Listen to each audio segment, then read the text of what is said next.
All right, hello everyone, and welcome to the virtual orientation for Penn parents and families. My name is Alex Yu, and I serve as the Assistant Director for Communications and Event in the Office of New Student Orientation and Academic Initiatives. So, on behalf of our office, I would like to thank you for joining us today, and most importantly, congratulate you and your students on becoming part of the Penn community. We know that the transition to college is an exciting time, but it can also come with many questions. So not only for students, but for their families as well. So this is why Penn offers this summer virtual orientation series for families and Penn parents. So these sessions are designed to help you become more familiar with the university, connect directly with the departments that support our students, and better understand the resources available throughout your students' Penn journey. So today's session, we will focus on academic support and community standards, and our presenters will provide an overview of about important information that families and students should be aware of before you arrive on campus. During the session today, please feel free to submit your questions using the Zoom Q&A features. Our Q&A moderators will review the questions and they will address as many as possible during the session. Please note that the questions involving personal information or student-specific questions need to be addressed privately after the session. This session is also being recorded, and we will post this recording on the Penn Parents and Families webpage on NSOAI's website after this session concludes. With that, I'm pleased to turn this session over to Paige and Jane to get us started.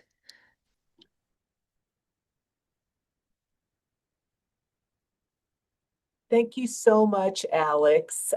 This is such an honor to be able to meet with the parents of incoming students. So thank you so much, Alex. And I just want to give a shout out to our new student orientation colleagues. They've been extremely helpful. I mean, this is a culmination of all the work they do over the year. And they've been extremely, extremely helpful, especially for someone like myself who's not great with technology. They gave me great advice. My name is Jane Holahan. I serve as the Executive Director of the Weingarten Center. And Paige, would you please introduce yourself? Yes, thank you. I'm Paige Wigginton. I'm the Executive Director of the Center for Community Standards and Accountability, and I will echo Jane's sentiments here. We are grateful to our NSO team in bringing this content to you today, and I know a number of other panels, and so we're really grateful for you being here as well. Thank you, Paige. So, as I start this session, I have been in the field of education. I'm proud to say this for 40 years. I started as a high school teacher. So, what I think in academic terms, right? Many people think the new year starts in January. For me, it starts in August, September, as students are getting ready to go to school. When I was a high school teacher, I used to go off to Staples to get my supplies for my classroom. Now, what I do is I participate in these amazing new student orientation events. So, thank you for spending some time with us. And again, I'm going to share my screen and I have a PowerPoint that I'm going to share with you. And here we are. Okay, wonderful. So, Weingarten Center. If you've been on the Penn campus, our office is located in Stouffer Commons. So if any of your young people will be living in the Stouffer housing, we're right around the corner from that building. We're also near the quad, so it's a really convenient location for students. I use the landmark. People like to use Wawa. I use Five Guys. We're around the corner from Five Guys.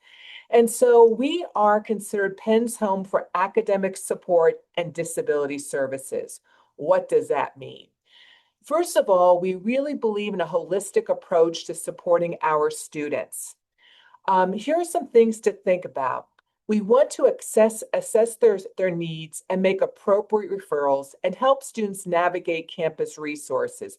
Penn is large, and you'll hear a lot of people say it's decentralized, but one thing I will say about Penn is it's a highly collaborative institution. So if I don't know the answer to something, I know how to direct a student to the right resource. I think that's really important. We work collaboratively with a lot of offices, which I will be talking about through this presentation. We offer expertise in developing effective study skills, and strategies as students pursue their academic goals and rise to their own potential. We help students develop effective communication, problem solving, and self-advocacy skills. I just want to note those three issues I also work with my own colleagues here in this office. So it's a lifetime skill that we build, right? We encourage students to prioritize their mental health and well-being and make time for self-care. One thing your students are going to hear when they come to new student orientation is, yes, we want them to achieve great grades in their courses, but we also want them to take advantage of the full, rich experience of being here at Penn. We also strive to destigmatize disability and normalize asking for help and support accommodations that remove barriers and level the playing field. So, in other words, we want to make sure that people are not afraid to come to us and self disclose. And during this presentation, I'm going to go over a couple of ways that students find their way here to the Weingarten Center and how we are part of their Penn journey. Weingarten Center services are available to all Penn students. So we work with students in all 12 schools here at Penn, not just undergraduates. And I think that's important for undergraduate students to recognize. So again, when we look at the Weingarten Center, we're looking at academic support and disability services. Let me first talk about academic support. Now, again, I've already self-disclosed. I've been in the world of quite a few years. When I was in college, we did not have these support mechanisms. And I'm going to be frank with you, I could have benefited from them rather than just struggling through figuring things out. And that's why I always encourage students, make it easier for yourself and ask for help because there's someone out there who can assist you. We have full-time learning specialists. They meet with students one-on-one in a 50-minute learning consultation. Or sometimes students start with a workshop, especially at the beginning of the year. We have workshops where students can participate in them. And then during the year, we often have people in the college housing who request us to come and do a workshop for students who are interested in learning maybe about time management, preparing for final exams, or some other study strategy. We also collaborate with campus partners to offer additional group programming. So we work in different areas. It's just not in the Weingarten Center. We get out and we interact with our colleagues and students. So let's talk about what do learning specialists do. And when I talk about learning specialists, some people use the term academic coach. You might have heard that term. I like to call them like a personal trainer, right? You haven't played tennis in a long time and you want to get your swing back and just your ability to navigate the court. That is what a personal trainer does for a person who wants to build their athletic skills, right? But to me, a personal trainer or a learning specialist is someone who is working with the student to scaffold the skills that they have and just continue to build upon them. Your students already have many of these skills, but it's going to be on a different level when they get to college. What I always say, when in high school, they have a pretty normal routine, right? They know when they have to get up at a certain time to either get a bus or have someone drive them to school or they drive themselves to school. And then they have their 6 or 7 classes, right? And then they have their extracurricular activities right after school. Then they get home, they study, and they go to bed, and it starts all over again. They kind of have a routine. It's going to be different when they come to Penn. Now they're going to have to learn how to manage their own schedule every day, right? And that's where a learning specialist can be really helpful with study strategies, time management, exam prep taking, academic writing, productivity, communication and engagement, and transition integration. The student is the driver of this conversation. We're empowering students to say to the specialist, this is what I want to work on. I've often said to me, time management is the most critical skill to have because if you have good time management skills, typically everything else falls into place. But the other thing that happens in this transition to school is that instead of going to a class every day, a class might only meet twice a week for 90 minutes each. And there might be like a problem or recitation session on Fridays for 60 minutes, right? So there's more responsibility placed upon the student's shoulder to do the studying outside of the class. And that's where learning specialists can really be talking to the student and figuring out what does the student really need. Um, when should a student see a learning specialist? I always say start in the beginning of the year. You don't have to wait until you get into a situation just to say, you know what? I just want to make sure that I get off to a good start, right? And so it's like whenever a student wants to adjust their habits and systems. So again, the first weeks of the semester are a great time to do it.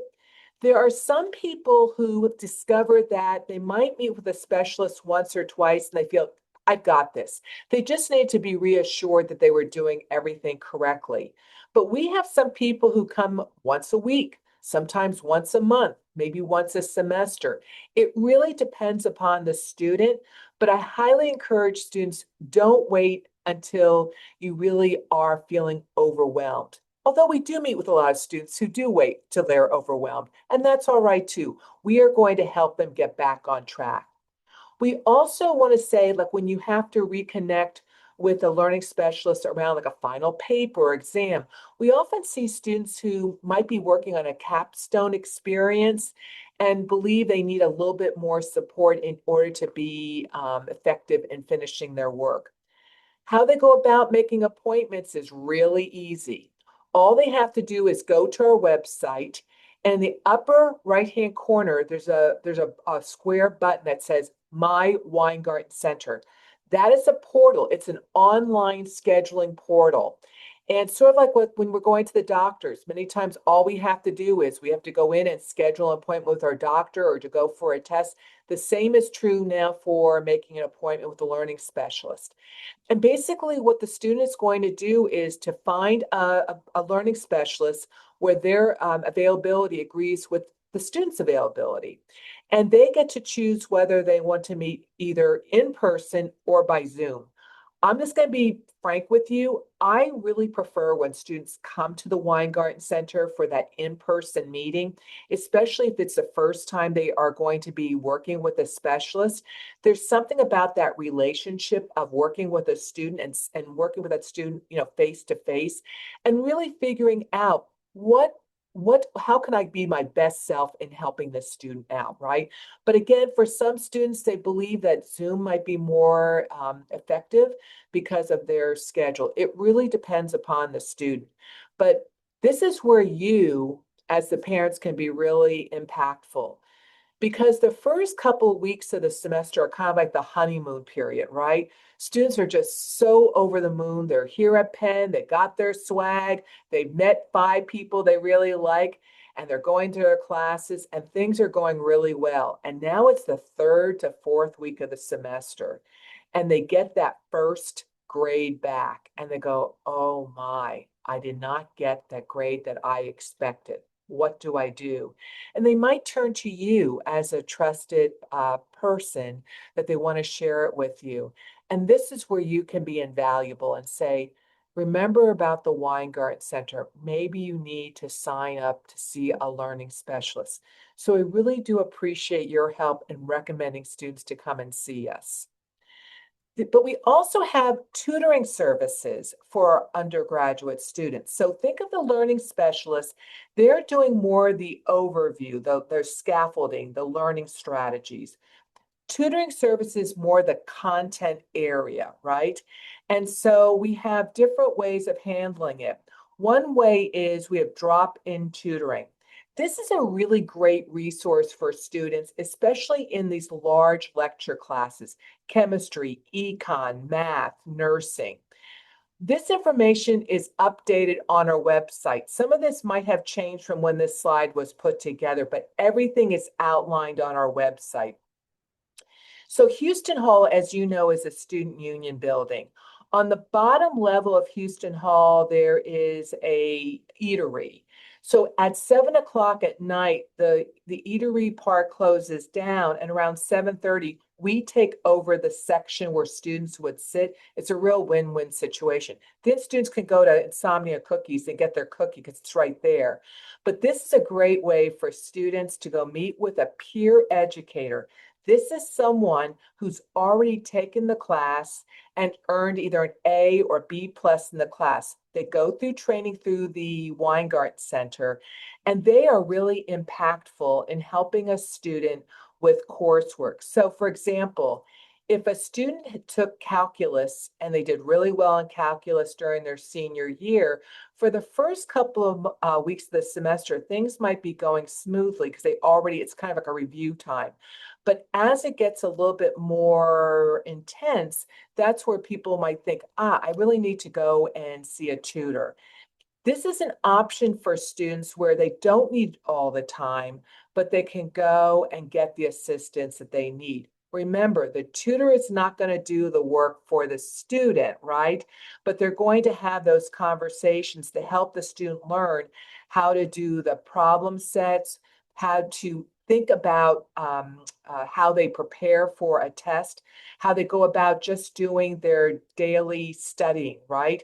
So I find just like with the learning specialists, tutors can also give tips to students about how they go approaching preparing for a test or a quiz. There's also appointment-based tutoring. This is where we hire tutors, and then the student who wants a tutor would go in to make an appointment with a tutor who's available for that week. Again, it's a great way for students to get that extra support that they need to be successful in their learning. Oftentimes what might happen also is a student might miss a class or two because they're under the weather. And so by using the tutoring services, that could be supplementary and help them get back on track. We also offer workshops. And again, these workshops that are identified now might change this semester, but these are some things that are advertised through the professor's Canvas syllabus and on our website. So the short version is that if your student needs that extra assistance, and again, remember, we're destigmatizing what it means to ask for help, this is a great way for students to get the assistance that they need. So that's our academic support team. And so I forgot to mention before, our office hours are 9 to 5. Students can drop by just to get general information, but a lot of our information is outlined on our website. Honestly, I do not mind when students drop by. Someone here in the Weingarten Center will speak to your student, even for 5 minutes. Yes, we have busy schedules, but I always tell my colleagues we can always find 5 or 10 minutes to speak to a student. I never want a student to leave this office without being seen by a staff member. So disability services, what does that mean? Disability services is under the ADA, Americans with Disabilities Act, and Section 504 of the Rehabilitation Act. Individuals with disabilities are afforded accommodations to level the playing field. Just like with tutoring and with the learning specialists, it is confidential. We are not going to share information with your faculty or other people. The same goes for disability services. It's a confidential process. We've already been meeting with many students who are incoming students this past summer, talking about their accommodations, whether it's dining, housing, academic. So we have 4 full-time disability specialists. What they do is they review a student's documentation and then they determine reasonable accommodations. How is this done? Again, the student starts the process. So if they have not started the process yet, for example, if your young person got accommodations in high school, if they have not started the process yet, they can start today. Again, all they have to do is go to our website and go to where it says My Weingarten Center, click on that button and submit an accessibility request. even if they don't have their medical documentation available, they should still fill out the form and go through the process. Because what's going to happen, they'll be assigned to a disability specialist who will meet with them and start the conversation. Between the specialist and the student, there's this thing we call the interactive process. In other words, the specialist is finding out, who is this student? What is their background? What did they do in high school? What were their accommodations? And then they review the documentation, their current documentation, and through that process, they determine accommodations. Then what also happens is through disability services, we're coordinating implementation of the accommodations. And I'll explain that in a little bit. And then we serve as advocates for students as well. So with that being said, accommodations are not one size fits all. It really depends upon the student's condition, medical documentation, and what they share with us, right? So what we're trying to determine is, what is the barrier for the student and how can that barrier be removed? For instance, if a person uses a wheelchair, we need to make sure that they have an accessible room in their college housing. We need to make sure that they are able to get into their classroom buildings and their classrooms. I will say, Penn's a pretty amazing place. For an institution that's old as Penn, Penn has made a commitment to really making sure that this is an accessible place with wheelchair ramps, push buttons for doors, and elevators. But again, there might be an issue that arises, and that's where, again, we come into play to really help people with that physical access. Transportation, there's something called PAT services. So we have an Office of Transportation. Sometimes students might break their leg and they need to have paratransit services to get around the perimeter of campus. If that does happen, that either through surgery or they have a permanent condition that impacts their mobility, they would work with their specialists, and then we would work with the PAT services to see what might be possible in order to get around the perimeter of the campus. Dining services, I'll tell you again, I think our dining service is pretty amazing. We have a full-time registered dietitian, nutritionist on staff. We look at people who might have food allergies or they have gluten issues. Again, the specialists will work with the student as well as dining services to see what are the possibilities. Housing, for some students, they might need accessible housing, or they might have a medical condition and they need a private room, or they might need to have a private bathroom. Again, it depends upon the student's condition and their medical documentation. The other one is academic.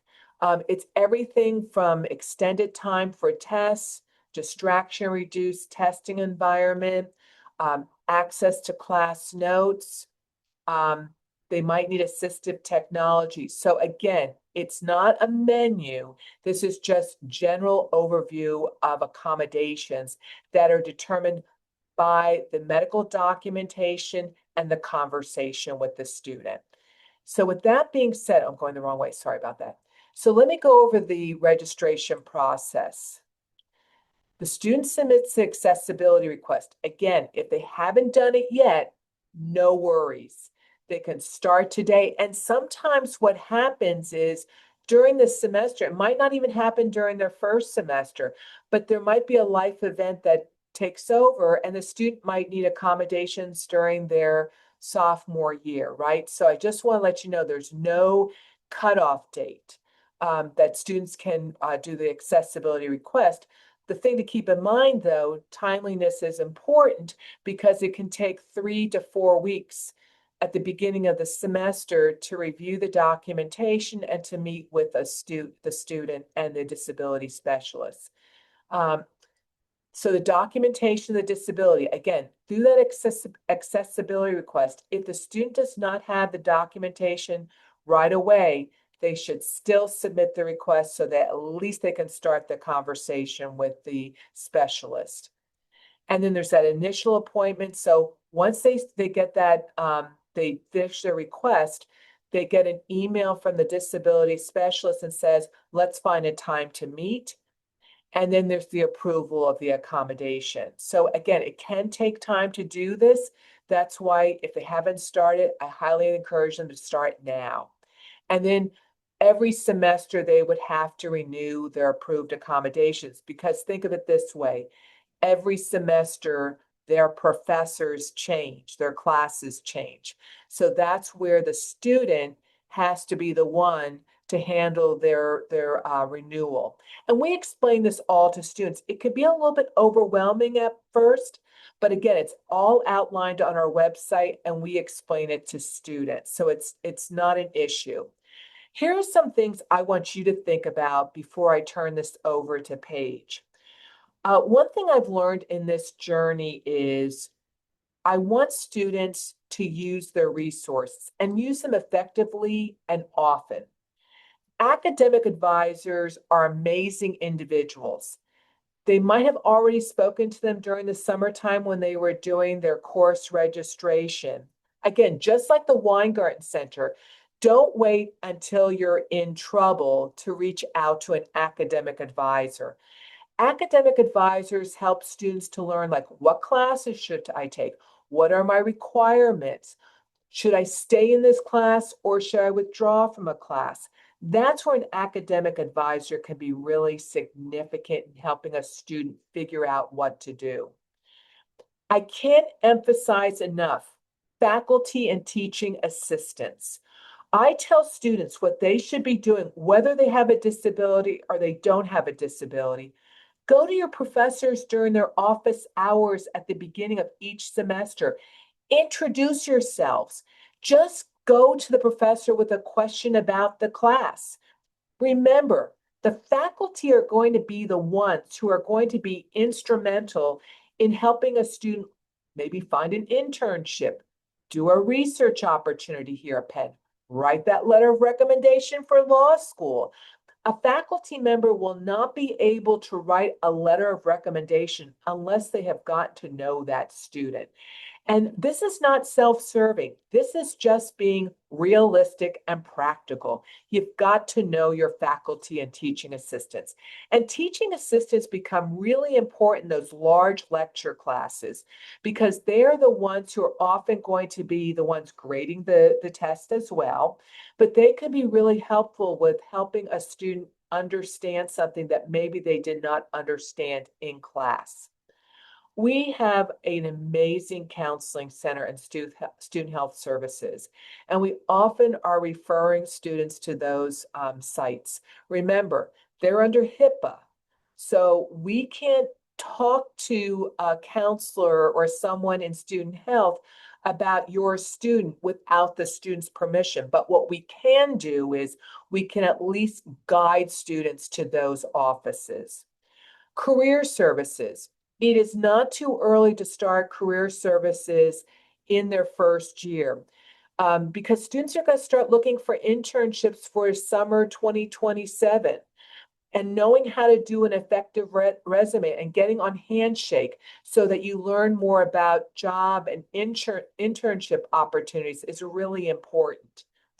Our college housing and academic services, or CHAS as we call it. Oh, that's another thing I forgot to mention.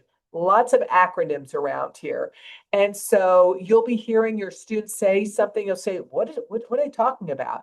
But the college housing and academic services, they have just this amazing staff of house directors, resident advisors, faculty and residents. There will be community building opportunities within the CHAS system. So I highly encourage your students to really engage with their students in their building. And of course, the Weingarten Center. I got to do another plug for the Weingarten Center, okay? So I know I talked a lot, and I'm going to stop sharing. And I'm going to let Paige take over, and I'll look to see if there are questions for me because we can do that after Paige speaks. So Paige, I'm going to let you take over, and I can get a sip of water. Okay? That's great. Thanks, Jane. I am a huge fan of the Weingarten Center and Jane and the whole staff there. So really grateful for your presentation and just working day in and day out with our students and making them the best scholars and students and community members as they can be. As I said earlier, I'm Paige Wigginton. I am the executive director of an office called the Center for Community Standards and Accountability, or as Jane had told you, we have a lot of acronyms. We just fondly go by CSA. We don't bring fruits and vegetables from local farms, but we are the office that both promotes and investigates academic integrity, student conduct, really kind of what we want our students to be while they're here on our campus and as Penn students. So I'm going to talk to you a little bit about what we think parents and families should know and should be talking to your students about. Of course, we're going to be throughout NSO and the TAP modules and all of that. We're sharing all of this information directly with your students, but we're really grateful for your engagement here as well, as we try to kind of, again, promote and develop the best global citizens coming out of Penn. So let's talk a little bit about our codes. So we have two main codes, one large community standard. We are a Penn community. Jane talked to you about not all of the resources, but many of the resources around our campus that are here to support students in their journey of this one community, both here in Philadelphia and virtually and beyond across the globe. Those two codes are the Code of Academic Integrity, which really governs all of our academic activities. So that's coursework, exams, papers, quizzes, anything that might be from enrollment into a course all the way through any type of assessment, any type of work that is tied to the academic experience here at Penn. That's governed by our Code of Academic Integrity, which I'll talk a little bit more about as we go forward. And then, of course, we have our Code of Student Conduct. That's what most folks think about when they think about kind of a disciplinary office or this type of office. And that's really how we behave, what we do in our community, what we want from other folks, and what we give to other folks in our community. So that's people, it's property, it's on and off campus, really requiring respect for those around us and promoting the values and the kind of norms of the Penn campus. Both of these codes apply to every single student. From the minute that they said, yes, I'm going to be coming to Penn, I'm so excited, to the minute that they walk down and they graduate over in Franklin Field, which we will see you there in a few years. We live by these codes. This is part of what being a Penn student and a Penn community member means. And so let's talk about it a little bit more. So we'll talk a bit more about academic integrity, just because this is a bit more academic of a presentation. This is a snapshot. This is not our entire code, but this is what we see come up a lot, particularly in the first year, while folks are kind of navigating this new academic environment. I think we know cheating is not allowed, but that is kind of an obvious answer in a Code of Academic Integrity. But this is using unauthorized materials, getting something from a friend and using it in an unauthorized way, having a device with you while you're taking an exam that you're not supposed to have. Many of our in-person exams require that we turn in our devices. And so you want to make sure that your student is aware that they have to do that. You'll be talking with them. You're going to know when they have their exam. So you say, hey, don't worry about me for the next hour. Put your phone away, go on and take this exam. So that's one of the major things where we just see some devices where they shouldn't be. And so we want to encourage folks to make sure that those are going away in the backpack up at the front of the room, or however the faculty member has designed their assessment. Plagiarism. This is really, really key. We cannot present work as our own if it is not our own. That is true for if we take a quote out of a book or an article, but also for generative artificial intelligence, which I'll talk about a little bit later, because I know it gets a little more complicated. But anything that we didn't come up with ourselves, we need to cite. And that's critical, not only to just scholarship writ large, but also to the integrity of what we're putting out into the world. We need to know where your student's contribution to this field sits within that chronology of the contributions, right? That's really important. The same way we would want their name cited when it's their idea, we have to cite when it's someone else's idea. critically important as we think about an academic environment. Fabrication, this is when things don't go well and you're like, oof, if I just fudge this number, then it all makes much more sense and we can move forward. Same as plagiarism, this is critical to an academic environment. We cannot falsify data or sources or results or anything like that when we're in the academic environment. This happens a lot, again, in a generative AI. If it goes unchecked, it kind of hallucinates information, and it may fabricate sources, or it may fabricate a quote that actually didn't come from that source. So it's really, really important that we avoid any type of fabrication in our papers or data or lab work, anything like that. Unauthorized collaboration, that's when we work too closely with our friends and we turn in things that we shouldn't have. Multiple submission, this is another part where a lot of students are unaware that this is a violation of our Code of Academic Integrity. This is in my fall semester, I took a political science class on political parties, and then I wrote this great paper. And in the spring, I took a political science class on the development of our, I don't know, democracy. And that my political party paper makes a whole lot of sense in this next assignment, and I just turn it in as a new assignment. That would be multiple submission. Without asking the faculty member first to say, hey, I wrote this paper last semester. I think it really fits this. Do you mind if I use some of the information from it? Or can I talk to you about my ideas? Without doing that and getting permission, that could be a violation of our code. So these are some of the, again, the common things that we see in the first year. We go through the whole code through the TAP module, so your students will see every single portion of the code. But for parents, I just wanted you to be aware of kind of the kind of high touch moments that we see in the first year that really kind of stem from a lot of times making a mistake, feeling stressed, or just because of that, making a bad decision. And so we'll talk again a little bit, some strategies to help avoid that. But these again are the top things from our academic integrity standpoint. When we talk about conduct or our community standards, it breaks down into kind of 4 cornerstones, right? We want to respect people. We want to respect our classmates. That's in our language. We don't want to harass other folks. We don't want to discriminate against other folks. We don't want to commit any type of violence or threats of violence against anyone else in our community. So we want to respect our fellow students, our staff members, our faculty. That's a huge cornerstone. We also want to respect property. We want to take care of this campus. We are taking care of your students. We're making sure they have a great place to sleep at night, a great place to eat during the day. As Jane talked about, our facilities, both with pot truck and all of our athletic facilities and all of that, we want to take good care of you, and we expect that your students take good care of us, right? When I talk to students as they're coming in, I share with them, like, you are ours, right? And so we're going to treat you like you are ours, and we are yours. And so you need to treat us like we are yours too. And so that really demands respect and love and care and all of that. Health and safety. That's both, living in a healthy and safe way as possible, but also respecting the health and safety of others.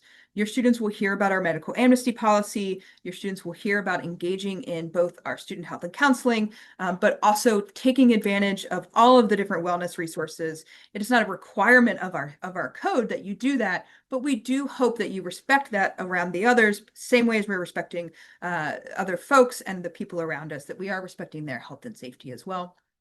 And then the broader community expectations.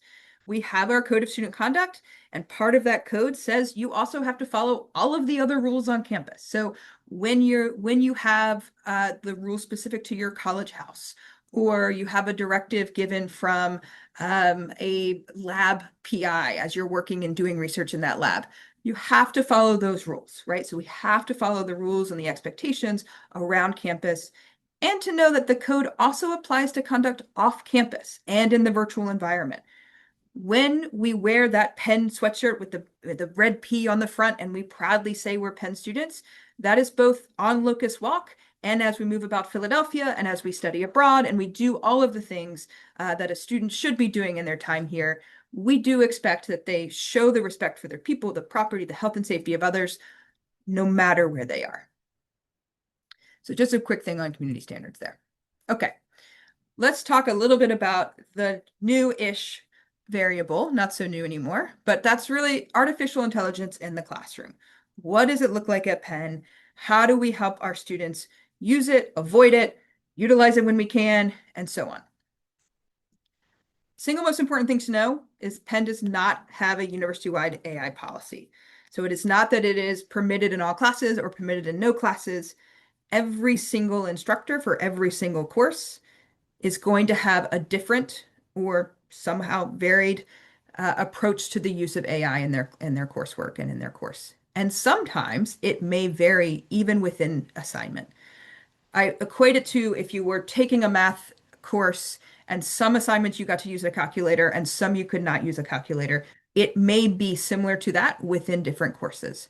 So we have university-wide guidance that is easily found, and we will point obviously students to it, but there's not a policy across the board. It is the student's responsibility to know what are the rules in this course. This is just illustrative examples. This is not, don't screenshot this. This is not what each course says. But for an example, if we had a student who's taking these different 4 courses, they may have 4 completely different approaches to how they're using AI in their course. Organic chemistry says, no, you can't use this at all. The writing seminar says, you can brainstorm, but you need to cite when you're doing that brainstorming in up to debugging or explaining errors, but not writing code in your programming classes. So everything is going to be a little different. I don't want to continue to belabor the point, but it's really, really important that as you're talking to your students, that you're encouraging them to talk with their faculty. If it's not made clear in the syllabus, ask the faculty member. What does this look like for this assignment, all assignments? What's your expectation? What your students need to do. This is please encourage your students. Read the syllabus for every course. As I said, it's going to vary. So it's really important that they read their syllabus for every course. Those syllabi are also going to mention resources like the Weingarten Center. So if they need an accommodation, it's later in the year, they didn't do it today, they'll have information about how to do that. Of course, you can always Google Weingarten Center at Penn, get that information. Ask before assuming. This is so important. This is actually not just related to artificial intelligence. We want our students in that conversation with the faculty member. Jane pointed out, using office hours, getting to know your faculty member and your TAs, critically important for not only the success in that one course, but as we think about the rest of their career at Penn, one great faculty member may change the course of what they're thinking in terms of major and graduate school and so on. Get to know the faculty members. If a policy isn't stated, ask the instructor directly. The same would be true if a student needs a little extra time on an assignment. Don't assume it might be a no. Ask the question, right? And that's going to get into a little bit of some of the strategies I'm going to talk about later. Just ask the question. You all are parents and families. The worst that can happen is that they say no, right? And you have more information at that point. For artificial intelligence, when in doubt, don't use it. Assume a stricter reading unless you're told otherwise, and that's when you have to go back and ask that question, right? So when in doubt, don't use it. Use your own thoughts, words, cite, the journal articles and do it kind of the old-fashioned way unless you're told when you ask the question, yes, you can use it in this way. And then keep the answer in writing. Email the faculty member, stop by their office hours, follow up with an email afterwards. This is going to show, yes, okay, we had this conversation. I asked you the question, and this is where we are. This is a really good tool, particularly as students are kind of navigating how I'm going to use certain things, right? It's good to have the follow up in writing, even if you ask the question in person. One thing that's not on here is one thing we also encourage students to do is if they're using artificial intelligence, to save their logs. Save their chat logs so that we can we can show if there's ever a question about the integrity of their work, we can see the logs, we can see the prompts that they asked their client, whichever one they're using, and we can go back and look at that. So if it comes to my office about a concern about that integrity, we can go into the logs and kind of see where things were. Here's how we avoid some of the common missteps. Leave enough time. Talk to your students.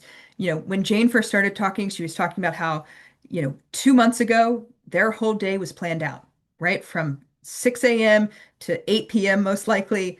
Their whole day, they knew where they were going every 30 minutes. They knew exactly where they were going to be. Things are different in college. The pressures are different. The kind of routine of the day is different. And a lot of times students think that they might have enough time and they end up really feeling crunched on an assignment, on a paper, on studying for an exam, and they don't have enough time. So just as Jane had talked about, the things that made them successful to get them to where they are today are the same things that one, Penn has, and two, they're going to need to keep them successful. I think oftentimes students say, I'm getting to college, I'm turning over a new leaf, I'm good. And what they don't know is that the same way that they needed a roof over their head, 3 meals a day, and exercise, and a good connection with the guidance counselor, and so on, that made them successful, we can build that same thing here, right? So students often make poor decisions when they run out of time or they don't have the resources around them to build out that routine that they're used to. It leads them to trying to find shortcuts, to cheating, or to misusing of artificial intelligence. This is something we hear when we have students come to our office, particularly for academic integrity cases. They were stressed, they had something happen that kind of added to that stress, and they ran out of time. Critically important. I know I keep saying that, a lot of critical importance here. Leave enough time. I said this before, ask the question. Students too frequently assume an answer without ever asking it. So ask their faculty member. They assume they're not going to get an extension on the paper, and so they find a shortcut and turn it in anyway. Ask. Say, hey, I need an extra hour. I need an extra day. Again, the worst they can get back is no, but in all likelihood, they might get a little bit of leeway there. The same would be true for, can I use artificial intelligence on this? How might I cite it? So on and so forth. Ask the question. The other big thing here is don't panic. If a student, and again, it might be their first time ever getting a B on any type of assessment, it is okay. It is better, in fact, to be a little less prepared. If we didn't leave enough time and we didn't ask the question, it's better to be a little less prepared and get a little lower grade than to commit academic misconduct, right? Because then the grade is even lower, and then you have a record with my office, and then that's not good. It's okay to get it wrong sometimes and learn from that experience. Connect with the Weingarten Center, get in with tutoring, do what you need to do. Don't panic, and it will be okay. So please talk to your students about that it is okay to get a B, even a C sometimes. Ugh, we don't like them, but it is okay that happens. And then finally, use the resources. This is something I know we sound like a broken record here, but this is our job. This is what we're here to do, is to support your students through their journey here.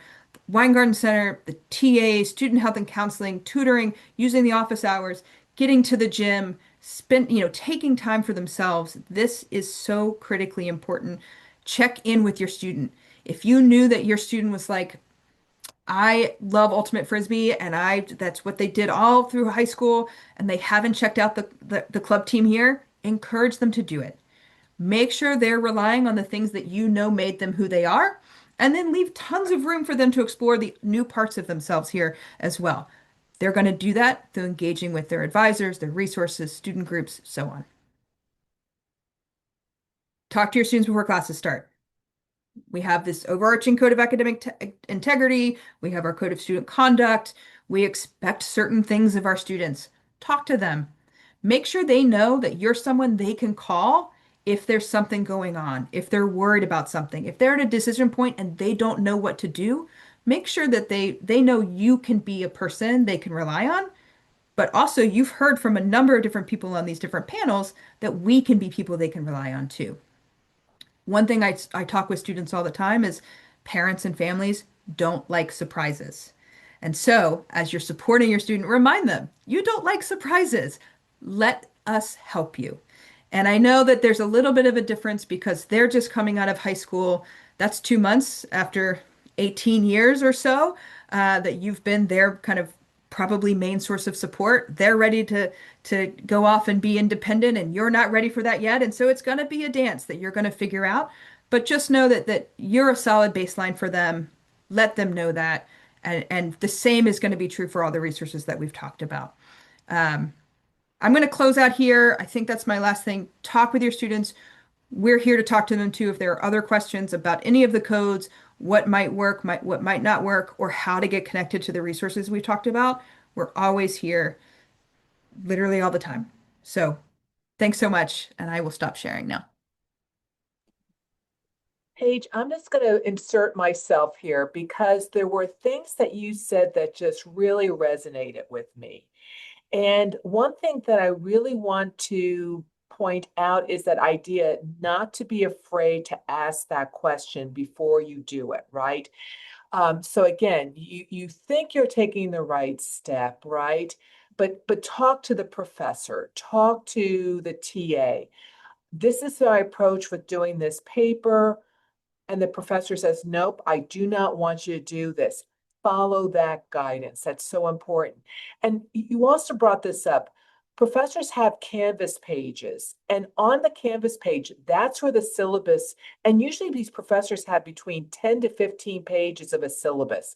It outlines their objectives, their goals, their assignments, and how they're going to grade their office hours. And this is something, if their office hours don't agree with the student, guess what? Reach out to the professor. Tell the professor, I really need to meet with you, but I'm in class during your office hours.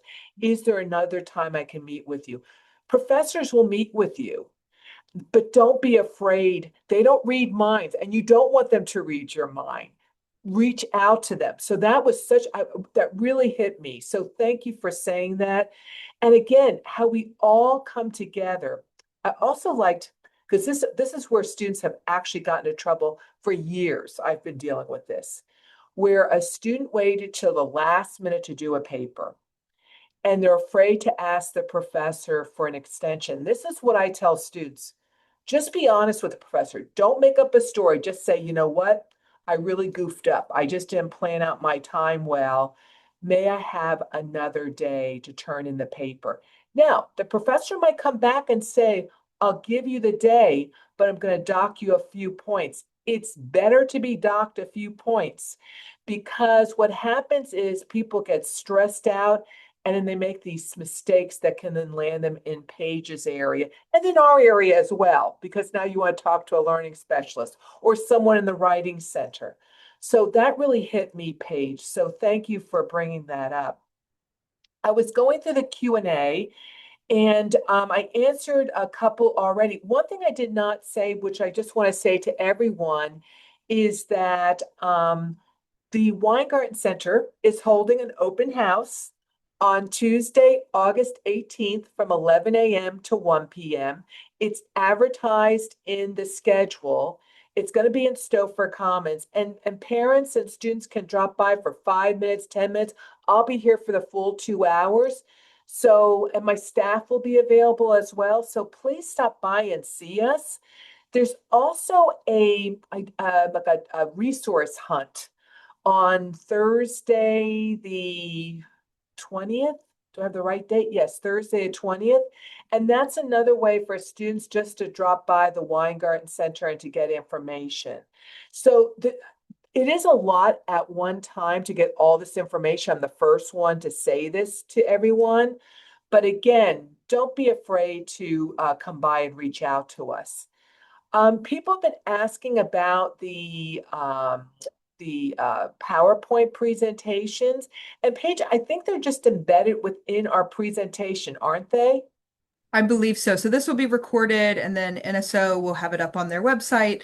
If there are any questions around some of the content, one of the things I would encourage you to do, and I think Jane mentioned this earlier, is just go to our websites. Everything that's been on these are on our websites as well. Simply Google Weingarten Center at UPenn, you'll land right there. For us, it's CSA or Community Standards at Penn. You can learn, I didn't talk about them today, but we have a whole other side of the office of restorative practices, really works to build community and respond and resolve incidents of harm, kind of interpersonal harm that sometimes happens on campus and in communities across the world. So we have a whole kind of proactive side of our office as well, but all of that is going to be maintained on our website. Thank you, Paige. I know we have a few more minutes to go. For tutoring, I'm seeing this question right now for tutoring. Everything again is outlined on our website. So students can't sign up for tutoring right now. And again, we have drop-in tutoring and appointment-based tutoring. All of that will be up and running within like the second week of classes. So it'll be all outlined on our website. So do encourage your students to take advantage of that. Believe me, I know it's a lot coming at you, but can I tell you, I think if you could take one message from this presentation, we are a collaborative organization. We do have this culture of care for our students. And I know sometimes we're seeing students when they're not at their best, but we do care about them and we want the best for them. And so, and this is part of the growing up experience. As I said before, I wish I had some people like Paige when I was in school, right? So to have these people who are going to be sitting with someone and talking to them and really providing the guidance they need. There's someone here who's going to help your young person. This is what I often say also. I am not a parent, but to me, I look at my role that this is not my actual biological child, but I have a responsibility to see that person in front of me and to address their needs and concerns because that's my job. And my We final, just asked a couple other questions. We're gonna share the website. I'm gonna type please. that in so you should be able to see that. Um, and then keep the questions rolling. We've got 2 more minutes till we officially close out here. And then when I share the links, I'll also share some email addresses. I know we had that, I think, on the front page before. But I'll put that in there so that you know how to reach both of our offices. And I made a mistake. If you cannot attend our open house on Tuesday and you still want to come by and see the Weingarten Center or meet with me, would you please do me a favor and just send me an email or drop by? I should be here in the afternoon on the 18th. I'm more than happy to meet with people, so don't be afraid to come by and see us, okay? Um, the last piece of advice is I'm going to say, parents, family, be kind to yourselves. I know you're nervous, you're letting your young one go off. You've done your job, right? Let us do our job now and our role and help your young people out, okay? Paige, what advice do you have for people? I think I would echo what you've shared here and really, this is the whole Penn experience. They're going to challenge your student, they're going to grow, they're going to learn a ton of things. And it's also meant to be pretty fun here too. There's a ton of stuff around, both on Penn's campus and in Philadelphia, if you're not familiar with it. I'm a big sports fan. Phillies are doing pretty well, and made a little changes I'm not totally thrilled with, but get them engaged in the campus life, and also of Philadelphia. It's a terrific place to be and to go to college here. It's fantastic. Yeah, and Paige, with saying that, what's your favorite place on campus? Is there a place on campus you would recommend that people visit when they come next week? That is a great question. You're going to hear Biopond a lot. Folks really love the Biopond. If you can find it, it's kind of tucked away and it's gorgeous. You wouldn't know you're on Penn's campus. I love Locust Walk. And it is just really the main thoroughfare. Check it out. And then the other thing, I think it's under construction right now, but Fisher Fine Arts Library is a little Hogwartsy. It's a little old school. It's absolutely gorgeous. So once that opens back up, definitely check that out. What about you, Jane?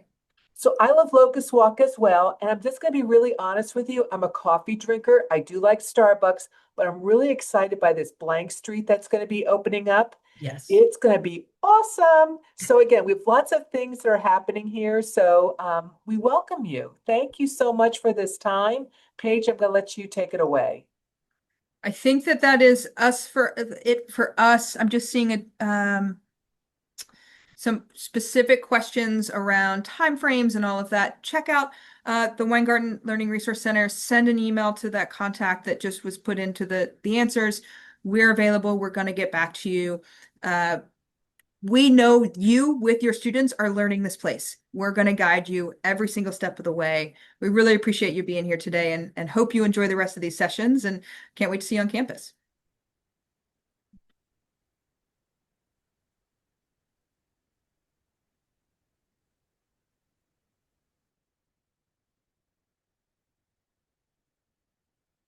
All right, thank you, Jane, and thank you, Paige, so much for today's session. We also want to thank all of our parents and family members for joining us today and for submitting your questions. As a reminder, a recording of today's session will be posted on the Penn Parents and Families webpage on NSOEI's website. This is the third of our 4 virtual orientation sessions being offered for Penn Parents and Families this summer. We encourage you to join us for our upcoming session on starting strong, preparing for living, dining, and thriving at Penn. You can also find information about these sessions, in-person new student orientation programs for Penn parents and families, and the Thrive at Penn online module on the Penn Parents and Families webpage. If you have any other questions about your student-specific situations, please feel free to contact the Center for Community Standards and Accountability and Weingarten Center. You can find their contact info on the screen. If you have any general questions about new student orientation, please feel free to contact our office at provost-nso-ai@pobox.upenn.edu. And thank you everyone again for joining us today, and we look forward to welcoming you and your student to campus in August. Have a wonderful afternoon.